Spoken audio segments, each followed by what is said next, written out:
Hello everyone, welcome to another episode of TCG Talk, back today with another video. And in today's video we're going to be having a fun one. I'm going to be starting my How to Ira series. I've done a How to Arachne series, I've done a How to Katsu series. Now it's time to do an How to Ira series. This is going to be a 6 to 7 part series. We're going to be doing, an introduction to the hero like we're going to be doing today. We're going to be doing deck building principles, go over a couple deck lists, talk about like a matchup tier list-esque type thing, and then also do some gameplay videos for you. It'll end up being 6 to 7 videos. I'm gonna do one video a day. Hopefully you enjoy it, and yeah, we'll get right into it. So if you're new to the channel, welcome. Thank you so much for stopping by. Hopefully you enjoy your stay. If you're a long-staying supporter, thank you so much as always. Feel free to check out the Discord down below and access some good stuff. We'll get right into it. Also, if I sound a little weird or I go off camera for 2 seconds, not off camera, but go to the side for 2 seconds to cough, I'm sorry. Me and Reagan got the plague or something. We got some type of cold. I don't know what it is, but it's so annoying. So I apologize ahead of time if I sound a little weird, or if you hear me coughing, or maybe you hear Reagan coughing off screen in the other room. We apologize. Regardless, this is going to be video 1 out of like 6 or 7 in this How to Ira series. The purpose of this video is to give you an introduction to the hero, kind of give both aspects as a new player why I think you should play this hero, and then as an entrenched player why I think you should play this hero. Talk about the lore of Ira a little bit, just a little bit. I'll let you dive more into it later on your own, and then also talk about some weaknesses to the hero or things that you may not like about the hero to try to give you an objective point of view. So just give you a little bit of preamble. It's only be like a 10-minute video, and then we'll get into the weeds in the later videos. But I just want to kind of have fun and talk to you about it. So definitely give me your feedback in the comments at the end of this video. But we have Ira Scarlet Revenger, 4 intellect, 40 life hero that's going to be releasing the week of Worlds. You can either pick her up at the World Championships in Osaka, or if you participate in one of the World Championship local game store events that weekend, you'll be able to pick up a copy just by participating. Or if you can't make it, she's going to be pretty prevalent. If every local game store gets copies, like, you're going to be able to find this hero and pick her up. Regardless, she was technically the first hero ever in Flesh and Blood. However, she was a Blitz hero with 20 life, and she did not have the Scarlet Revenger tag. She had Crimson Haze. So Ira has a very simple ability. Your second attack each turn gets +1. And this kind of leads into what I wanted to say first about Ira, is she is the epitome of Flesh and Blood. This hero, there's a reason this hero was the learn to play decks for the game.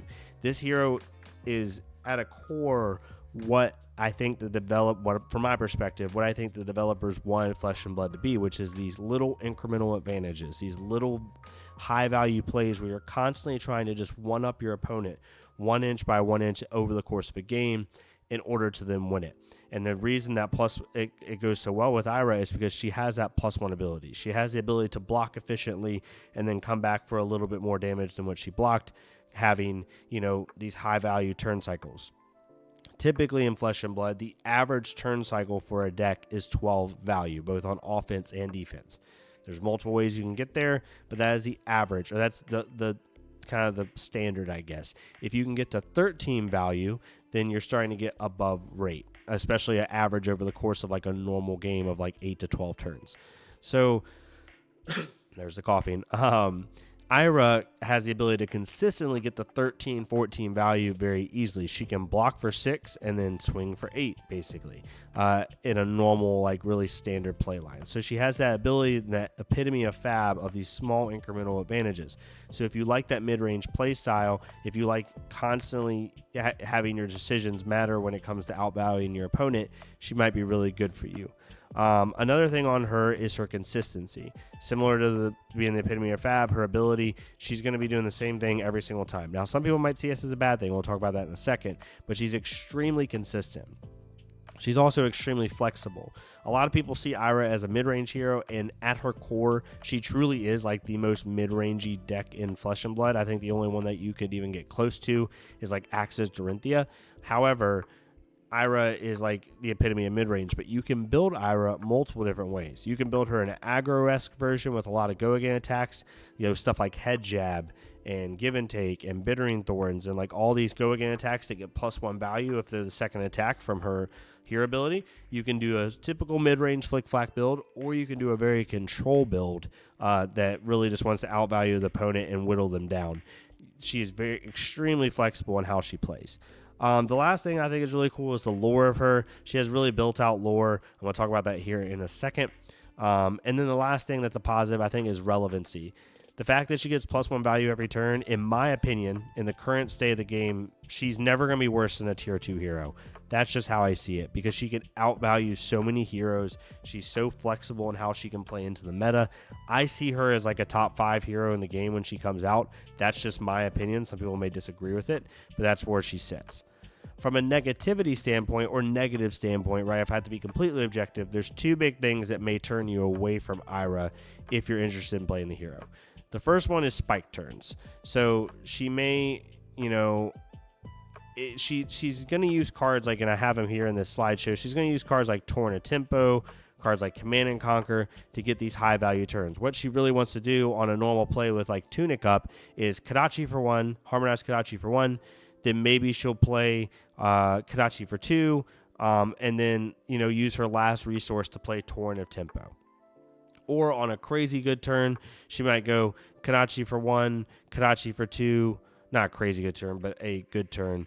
Torn a Tempo for 5. Let's say they don't block it for whatever reason, and then you use something else. You get Mass Trigger and then do something else. Or she might do something like Kadachi for 1, a go again attack like Bittering Thorns. That's a 1 for 5, and then she might activate Tunic and then play CNC for 6. Right. Basically, what I'm trying to say is she lives and thrives off of these 2 and 3 card plays, because normally a 2 card play in Fab is 6 damage.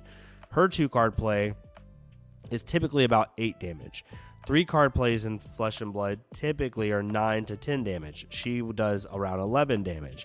She has very high value plays, which she doesn't have access to just because of the way her kit is naturally designed 9 times out of 10, with the exception of a few like choice aggro builds. She's never going to do these crazy 20 plus damage turns, right? She's going to use cards like Flick Flack, cards like Command and Conquer, cards like Torn and Tempo, Take the Tempo, stuff like that, in order to get this incremental value. So if you want these heavy spike turns, she probably isn't going to be able to do that. Her best turns, and I mean best turns from a damage perspective, vice some Christmas Land line, is going to be around like 16 to 20 damage. And that's if you have 4 or 5 cards with a couple go-agains and you really can make use of all of your resources. That being said, her consistency kind of makes up for her lack of ability to spike. There's the cough again. There's no way around it. So I'm so sorry. But into certain metas like Illusionist, like Enigma, you really have to tailor your deck properly in order to go wide enough and high enough to be able to outvalue those type of opponents. So that could be a negative. The second thing is she does have the potential to be a generic. Like you can build Ira with these really thematic cards like Whirling Mist Blossom and Bittering Thorns and things like that. Springboard Somersault. All the Ira cards with Ira's face on them, like Torn a Tempo. But she also plays a lot of generic cards like Weakest Link, Command and Conquer, Censor. She can feel very generic and very monotonous, or I guess people would use the term boring, because she does these same play patterns over and over. However, I don't see that as a design flaw. It's more of a choice. Some people love that consistency play style, and some people want to have a little bit more variance in their gameplay. It all depends on how you want to look at it. But that's the positive and negatives to Ira. As I pull this up really fast right here, let me put this down, doing this stuff on the fly, professional YouTuber here. We have her lore. So I'm not going to go into every ounce of the lore, but if you go on the Flesh and Blood website, and I'll link down below, this is her main page. She has, her learn, her story, her legend. You can kind of look at some of her cards. But basically, in like a quick nudge, synopsis is she was born in the Valley of Blossoms, which is in Mysteria. She was the youngest child of the Ikaru clan. She was a daughter of the leader of the Ikaru clan, and basically she had 2 brothers, and they were out training, and they came back, and their clan had been attacked by these monsters that came from the ground. I'm going to talk about this later on if we ever get a chance, but it's not confirmed if they were like the Runeblade monsters like you normally see, or if they're Necromancer, or if they're anything like that. I personally think, quick tin hat theory that doesn't pertain to the purpose of this video, I think the monsters that attacked her, per some of her new lore from Halt in the Dark, please read this. I'll actually link this separately down below. I think that these monsters are not Runeblade-ish monsters or from like that area, but I think, as you can see in the background here, they are Necromancer monsters, and I think we're going to get a set that has to do with Ira's story with Necromancer, but that's my tin hat theory. Anyway, that being aside, they attacked her family with including 7 other clans, and like completely wiped them off the face of Mysteria. Like killed a lot of the people, wiped their records, wiped everything about them, things like that. And she escaped with her 2 brothers. One of her brothers died in the middle of the battle, and she escaped with her other brother. And basically, in the Edge of Autumn story, it talks about how, you know, she's now on this revenge, hence Scarlet Revenger, to avenge her family. She ends up starting a clan called the Crimson Haze, which is like this completely ragtag group of survivors from these clans that want to seek vengeance on those monsters and on anybody who is doing their family harm. Whereas her brother wanted to just go back and rebuild the clan, forget it ever happened, and she just couldn't let it go. So that's kind of the like really Spark Notes version. They just came out on October 12th. This huge story called to Halt the Dark, where it talks about Ira and her fighting these Necromancer monsters in this crazy dimension with her brother. It's really cool. As you can see, it's a super long story. Definitely go look at it. But this piece of lore right here, again, Tin Hat Theory, I think we're going to get some type of set or in this upcoming year where it's going to be a Necromancer based set. Or Necromancer is going to be like the big draw, and Ira's going to be fighting the Necromancers. Now, whether she's actually in that set or not, who knows? But I do think we'll get something of that effect. But regardless, lots of lore to dig into. I'll definitely link these down below. Definitely check them out. But that kind of lends to like the coolness of the hero. I think the hero is going to be really relevant in the upcoming meta, really relevant in the upcoming story of Flesh and Blood, kind of talking about different things. So I encourage you to watch the rest of the series. I'm gonna be going over my next video tomorrow at the time you're watching this. On the 24th it'll come out. I'm going to talk about deck building principles, not deck lists specifically, but things to keep in mind when building a deck with Ira. And then the following video will be some different deck lists from a control perspective, mid-range and aggro, and then we'll talk about her matchup tier list, kind of like what I think she's good into, what I think she's 50-50 into, things of that nature, and then we'll end on some gameplay videos. I normally don't do gameplay videos because they're so time intensive and I want to make sure they're correct, but we're going to do it for this. So hopefully you enjoy this. Let me know in the comments down below if you want me to cover anything else that I'm not already mentioning. I'm super excited to play this hero. The day she comes out, this will be my main hero I'm playing. I love everything about this hero, from the lore to what this hero means for Flesh and Blood, all of it. So definitely give me your feedback down below on what you want me to talk about. Super excited about it. But yeah, if you like this type of content, please leave a like, comment, or subscribe. If not me, it's completely fine. Go to another creator. We have Worlds coming up. Some really awesome creators. They're doing some really cool stuff.